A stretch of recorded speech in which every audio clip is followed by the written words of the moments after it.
नमः हरे हराय नमः।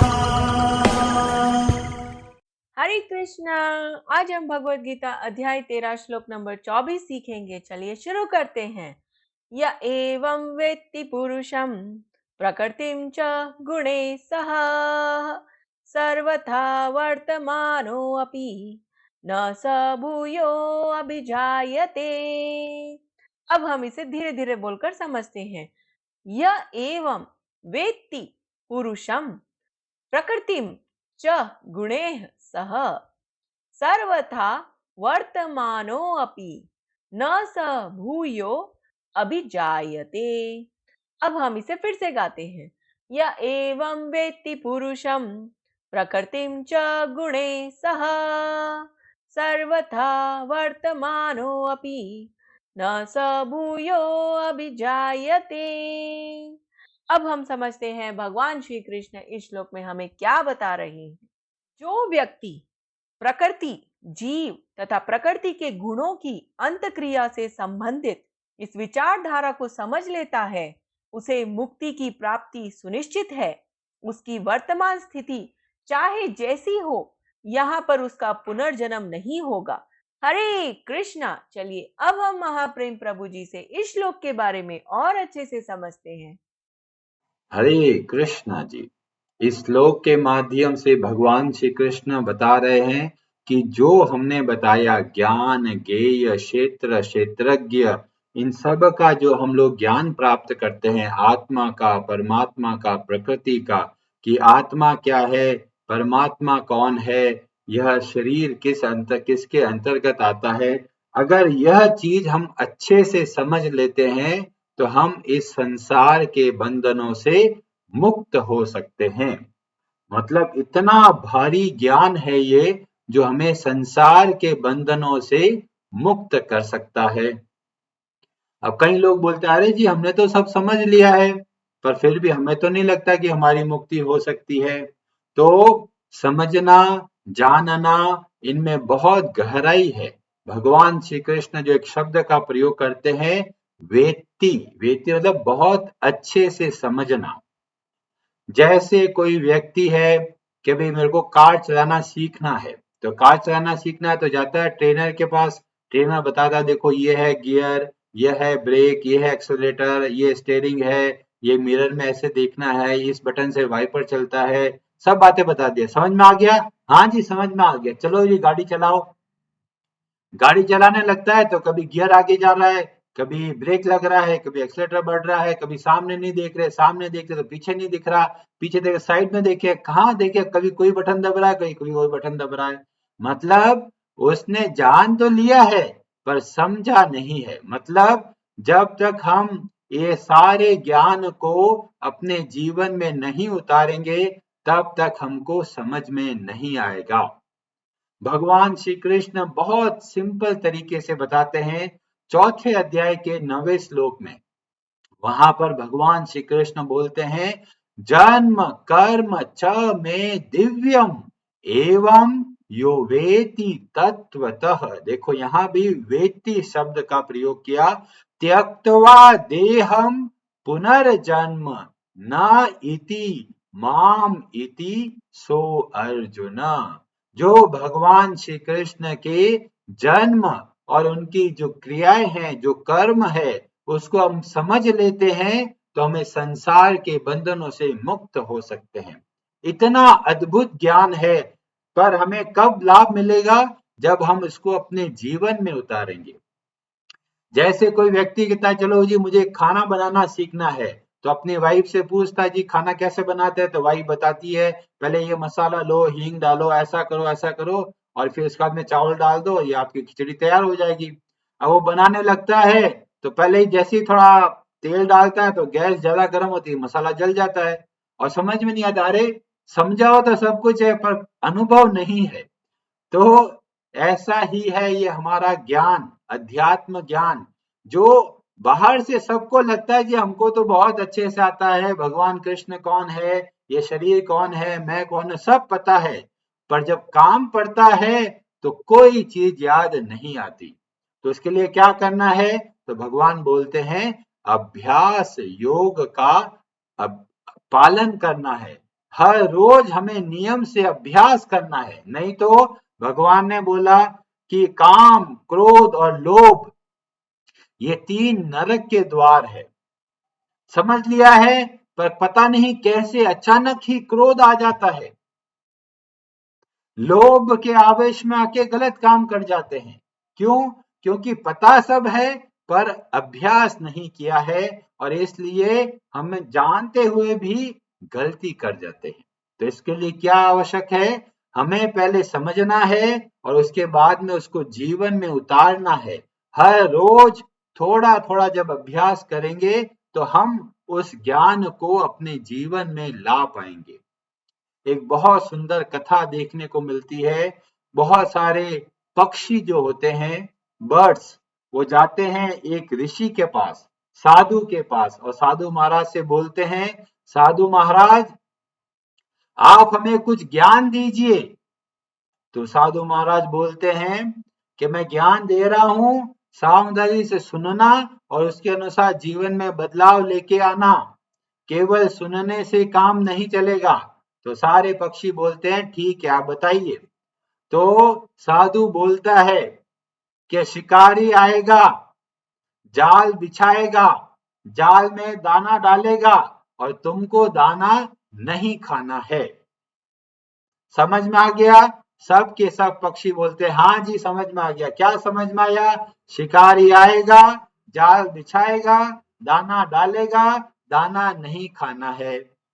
और सारे के सारे पक्षी बोलते हुए जा रहे हैं, रट रहे हैं, शिकारी आएगा, जाल बिछाएगा, दाना डालेगा, दाना नहीं खाना है। और अगले दिन वैसा ही होता है। शिकारी आता है, जाल बिछाता है और दाना डाल देता है, और सब के सब पक्षी देखते हैं और सब के सब वहां पर कूद पड़ते हैं। और शिकारी क्या करता है? सबको अपने जाल में बांधकर रगड़ता हुआ लेके जा रहा है।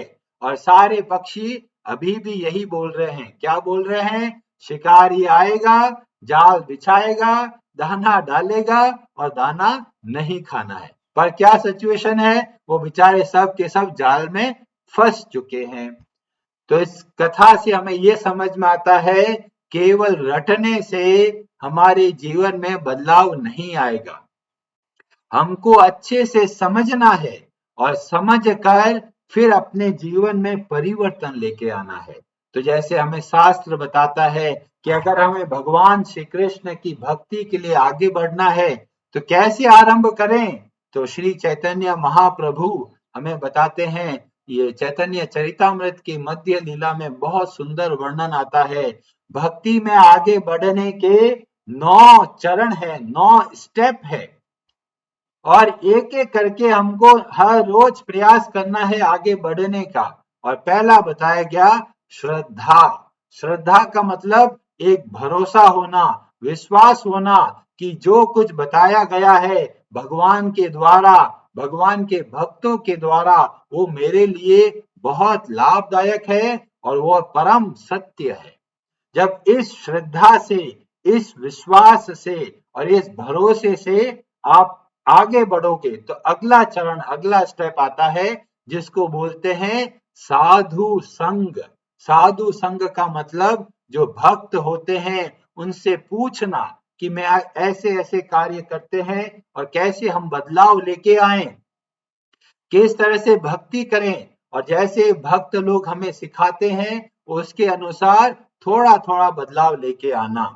तो हम सबको हर रोज साधु संग प्राप्त होता है, भगवान की वाणी को समझने का प्रयास मिलता है। प्रभुपाद जी ने जिस तरीके से हमें समझाया उसको हम समझने का प्रयास करते हैं। तो यह सब साधु संग का मार्ग है। और ये कैसे आरंभ हुआ? सबके मन में थोड़ा श्रद्धा का भाव था कि ये भक्ति होती क्या है, ये भगवत गीता में लिखा क्या है, हमें उनको समझना है। तो ये श्रद्धा के साथ में जब साधु संग आया, फिर तीसरा स्टेप आता है भजन क्रिया। भजन क्रिया के अंतर्गत जो जो हमने सीखा है उसके अनुसार थोड़ा थोड़ा बदलाव लेके आते हैं। सभी भक्त लोग बोलते हैं हर रोज नियम से भगवान श्री कृष्ण के नामों का जप करें। तो आपको भजन क्रिया में ये सब सम्मिलित है। हर रोज नियम से क्या क्या करना है? श्रवण, कीर्तन, विष्णु स्मरण, ये 3 चीजें हमें हर रोज करना है। तो हर रोज नियम से भगवान के नामों का जप करना है, हर रोज कथा सुनना है, हर रोज भगवान की सेवा करनी है, भगवान को भोग लगाना है, भगवान की आरती करनी है, भगवान को तुलसी दल समर्पित करना है। तो इस तरह से हर रोज श्रवण और कीर्तन करना है। ये कैसा है? जैसे एक बीज को पौधा बनाना है तो आप हर रोज उसको पानी पिलाते हैं। पानी पिलाएंगे तो बीज धीमे धीमे बढ़कर एक पौधे के रूप में बढ़ता है। ऐसे ही हमारा भक्ति का बीज मिलता है जब हम भगवान के भक्तों का संग करते हैं। और जब भक्ति का बीज मिलता है उसका पोषण कैसे करेंगे? तो श्रवण और कीर्तन, हर रोज कथा सुनना है और हर रोज थोड़ा थोड़ा भक्ति के नियमों का पालन करना है। तो यह कहलाता है भजन क्रिया। जब यह भजन क्रिया करते हैं तब हमें इसका लाभ देखने को मिलता है और उसको बोला गया अनर्थ निवृत्ति। अनर्थ निवृत्ति का मतलब हुआ जो हमारे मन के अंदर जो शत्रु बैठे हैं, जो हमारा अनर्थ करते हैं, उन सब का दूर होने लगता है। धीमे धीमे हम जो पहले बहुत क्रोध करते थे, अब धीमे धीमे क्रोध शांत होने लगेगा। जो लोभ के आवेश में आके गलत काम कर जाते हैं तो हमारे मन में से आवाज आएगी, अरे ये क्यों कर रहे हो? काम वासना के आवेश में आके गलत काम करते हैं तो धीमे धीमे हमें पता चलने लगेगा कि क्या सही है और क्या गलत। तो ये सब का सब कहलाएगा अनर्थ निवृत्ति।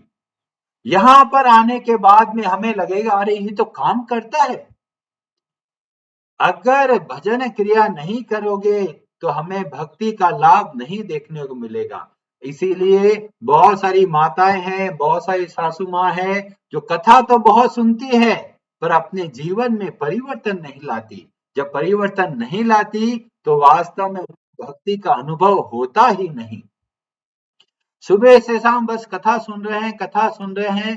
श्रवण और कीर्तन ये दोनों करने हैं। भगवान के नामों का भी जप करना है, भगवान की सेवा भी करनी है और कथा भी सुननी है। जब इस तरह से भजन क्रिया करते हैं तब अनर्थ निवृत्ति होगी, हमारा मन शुद्ध होने लगेगा। जब मन हमारा शुद्ध होगा और हमने बहुत अच्छे से कथा सुनी है तब क्या होगा? तब वहां पर प्रकट होता है निष्ठा। निष्ठा का मतलब है बहुत दृढ़ता के साथ में भक्ति करना। फिर लोग कहेंगे अरे जी आज अगर भक्ति नहीं करी तो मन बेचैन हो जाता है। बहुत दृढ़ता है, चाहे कुछ भी हो जाए, नियम बन गया है, भगवान के लिए समय निकलेगा ही निकलेगा। तो इस तरह से जब हम भक्ति करते हैं तो वहां उसको बोला गया निष्ठा। जब हम नियम से दृढ़ता के साथ हर रोज भक्ति करते हैं तब भक्ति में थोड़ा थोड़ा अनुभव प्राप्त होने लगता है, आनंद प्राप्त होने लगता है, उसको बोलते हैं रुचि। अब आनंद आने लगा, स्वतः ही हम लोग भगवान की भक्ति करने का मन बनता है। और जब इस तरह से अनुभव मिलने लगता है तो उसका अगला भाव प्रकट होता है जिसको बोलते हैं आसक्ति। आसक्ति मतलब बहुत तीव्र इच्छा हो रही है भगवान की भक्ति करने का और उससे प्रकट होता है भाव। भाव भक्ति ऐसी होती है भगवान का नाम सुनते ही हमारा शरीर में कंप रोमांच प्रकट होने लगता है, आंखों में से आंसू बहने लगते हैं, जो हाथ पांव के बाल होते हैं खड़े हो जाते हैं और भगवान का नाम बोला ही नहीं जाता। राम बोलते ही आंखों में से इतने आंसू आने लगते हैं, जो गला होता है रुंध जाता है, उसको बोलते हैं भाव भक्ति। और उसके बाद में प्रकट होता है प्रेम, जो बहुत बहुत उच्च कोटि का है। सामान्य लोग बोलते हैं अरे जी ये तो बहुत प्रेमी भक्त है, ये प्रेम भाव तक पहुंचे ही नहीं है। प्रेम भाव तक पहुंचने के लिए बहुत जन्मों की कठिन साधना के बाद में कोई व्यक्ति प्रेम के स्तर तक पहुंचता है जो कि गोपियों का भाव होता है, और उनके लिए भगवान को भूलना, एक क्षण के लिए भूलना कैसा लगता है, जैसे बहुत हजार साल बीत गए। इतनी व्याकुलता होती है, इतनी वेदना होती है जब भगवान को एक क्षण के लिए भूल जाते हैं, तो उसको बोलते हैं प्रेम भाव, प्रेम भक्ति, और ये बहुत साधनों से प्राप्त होती है। अब कई लोग बोलेंगे, अरे प्रभु जी पता नहीं हम किस जन्म में उस भाव तक पहुंचेंगे। तो श्री रूप गोस्वामी जी बताते हैं, कोई चिंता मत कीजिए, कहीं से तो आरंभ कीजिए, थोड़ा थोड़ा आगे बढ़िए, 10 मिनट दीजिए, 15 मिनट दीजिए, 20 मिनट दीजिए, 25 मिनट दीजिए, हर रोज थोड़ा थोड़ा भक्ति में आप आगे बढ़िए, और सब के सब हम बहुत अच्छे से बहुत बड़े भक्त के मार्ग में चल सकते हैं। और भक्त का गुण क्या होता है, दास दास दासानुदास। हम अपने आप को जब बहुत छोटा समझते हैं तब हम भक्ति में वास्तव में बहुत आगे बढ़ते हैं। तो हमें कैसा भाव रखना है, विनम्रता का भाव, सदैव हे भगवान मेरे अंदर कोई योग्यता नहीं है, जो कुछ है केवल भगवान आपकी कृपा है, आपके भक्तों की कृपा है, जिसकी वजह से हम कुछ समझ पा रहे हैं और कुछ जीवन में आपके प्रति सेवा कर पा रहे हैं। तो जितना विनम्र होकर हम आगे बढ़ेंगे उतना हम अच्छे से आगे बढ़ पाएंगे। जैसे ही गर्व आया, अरे हम तो बहुत बड़े भक्त बन गए, तब आप समझिए वो भक्ति में बहुत बड़ा रुकावट है। चैतन्य महाप्रभु बोलते हैं न अनुरागः, चैतन्य महाप्रभु जो निरंतर भगवान के नामों का जप करते हैं, क्या बोलते हैं, राम राघव राम राघव राम राघव रक्ष माम, कृष्ण केशव कृष्ण केशव कृष्ण केशव पाहि माम। और भगवान के नामों का जप करते हुए निरंतर चलते हैं, घूमते हैं, और वो चैतन्य महाप्रभु बोलते हैं भगवान आपके नामों में मेरी कोई रुचि नहीं है। इतनी भारी विनम्रता से हमें पता चलता है, हम जब भक्ति करते हैं सदैव विनम्र बन के रहिए। हरे कृष्णा जी, आप सबका बहुत बहुत धन्यवाद। हरे हराये नमः।